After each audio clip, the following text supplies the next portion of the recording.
si Jezebel. Boy, si Janga Cano, tsaka si Serena, Janga.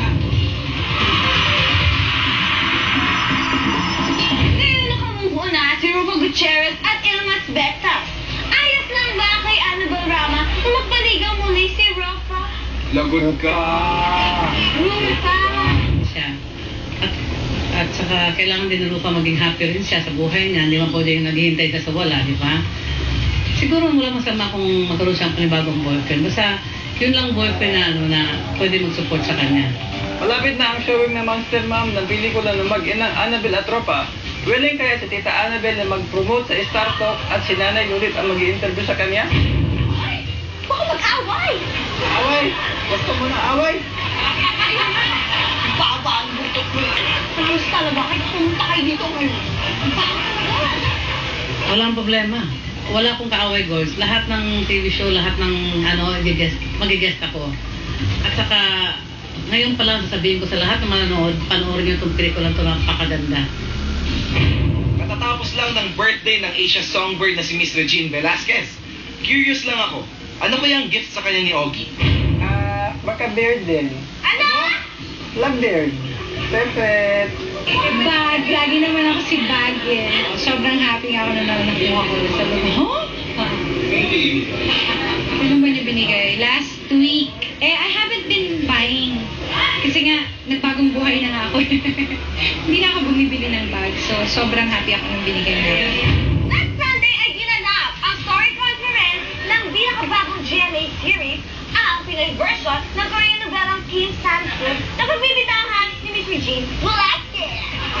Sobrang happy ako kasi GMA has given me this wonderful project and also binigyan ako ng magagaling na katrabaho, the best writers, the best production, the best directors, and of course the best cast.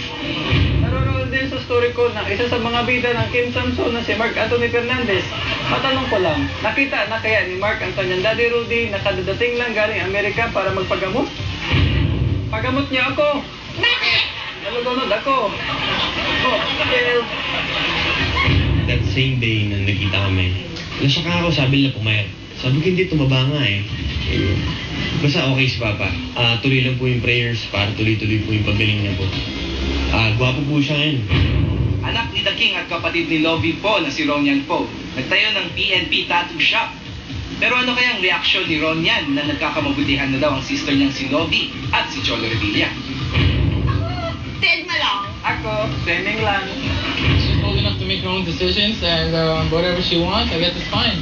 As long as it's nothing bad and everything goes well. Good, good. God bless.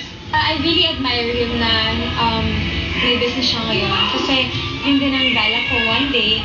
Siyempre, bata pa ako, mas matanda sa akin kuya ko. Medyo mas may na-achieve na siya ngayon. Magkasama sa Jezebel sina Lotlot De Leon at Jean Garcia. Pero how true na hindi daw nagpapansinan ang dalawa na parehong na-link noon ni Godovers Costa. Actually, dito mag-best friends kami. Yes. Siya ang mag-aalaga kay Jezebel. At tigilan natin yan. Tigilan ng mga intriga, hindi maganda. Let's be happy!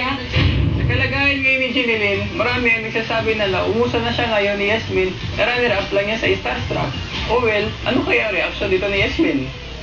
Makanganak na yata ako. Ang laki ng tiyan ko. Butete! Para sa akin, siya pa rin ang ultimate survivor namin. Baka yung baby niya pa magbigay sa kanya ng blessing, diba? Or something. Diba? Hindi natin kailangan gawin negative yung pagiging yung nangyari sa kanya. Gawin natin positive ang lahat para positive tayo. Pinoy Idol Judge Winder Tracy may binantaan at si Ogie Alcacid may sinermonan. Hindi lang biritan ang inyong masasaksihan dahil punong-puno ng kwento at intriga ang Pinoy Idol this Saturday! You want to walk out para ako na lang mag-join? Watch me in another country. I've proved to other people that I can make it in another country.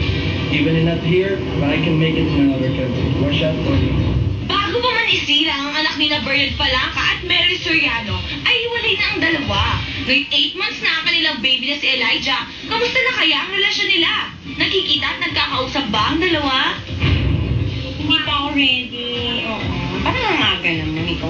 Hindi Hindi pa lang ako ready. Pero, in time siguro. Tsaka busy ako sa anak ko eh. Marami pa kami sa Sereng SU. Dito sa karagatan ng intriga. Estado Sana!